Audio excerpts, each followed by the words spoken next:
This is a swarm. Looks like they're going to congregate somewhere in that lower branch. Let's hope they do. They'll kind of find the queen where she's landed there and then start to congregate around her. The hive itself is just here to the right,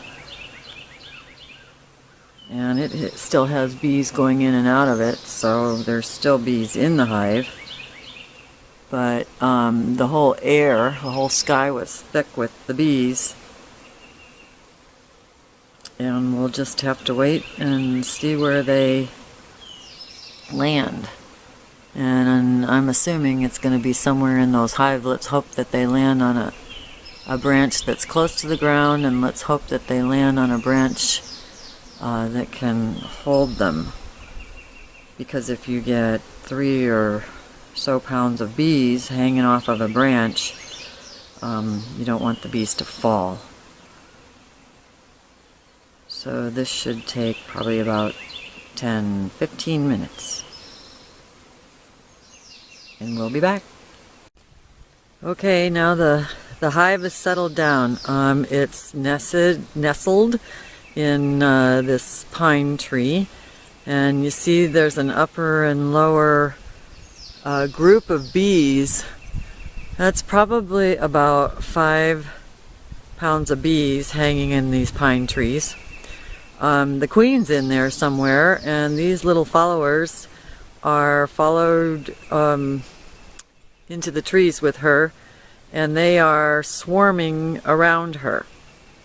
So we'll see if we can get any closer, and hopefully this swarm will stay put until we can get a temporary hive underneath them so that we can tap these bees down into the hive, because at this point we can still capture this swarm.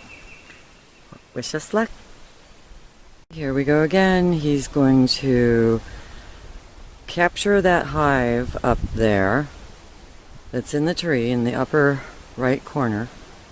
It's the swarm with that bucket, and dump the bees into the box, the hive box that he has down there. So he's going to lift up the 2x4s with the bucket on the end of it and tap that hive in there.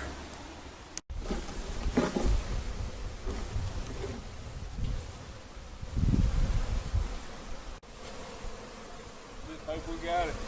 I hope so too. I think you got the majority of it. We'll know in a minute. I'll go back up there. Okay, cool.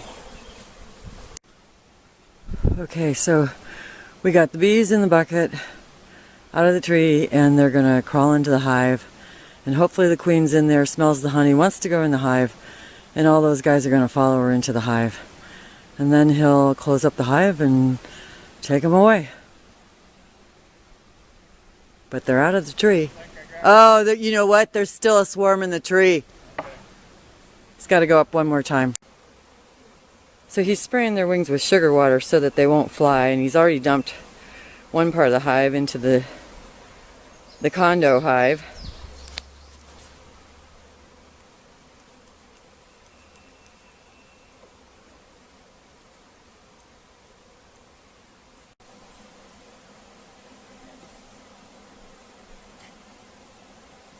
See what he's doing? He's taking that branch that has all those bees on it, and he's going to shake it off inside that little blue box, which is the hive that he's hoping to capture them in. And so when he shakes it, they're all going to fall.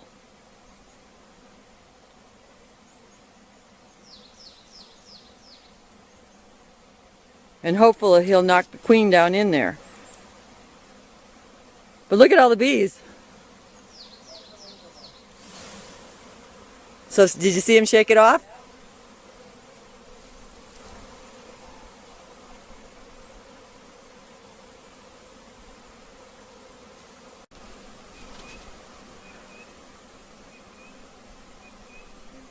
And now he's going to try to force them to go down in there so that they can't get out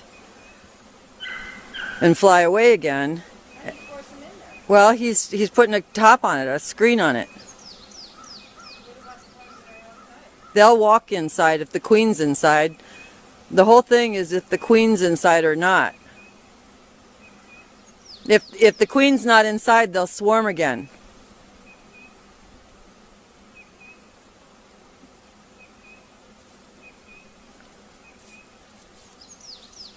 What am I gonna do with that screwdriver? It's over there by your saw, maybe? The big saw? Not that saw. I can see it reflected.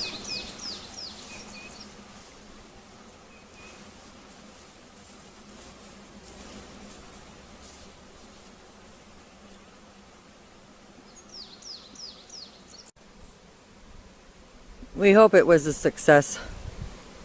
We think it was a success, otherwise the bees would be kind of trying to leave there. They'll slowly start to crawl in. Well, they did crawl in, and it was a success, and Michael transported them to Robertson Creek, where he takes good care of them. We don't farm the honey, we save it for the bees, and we really thank you for all your support.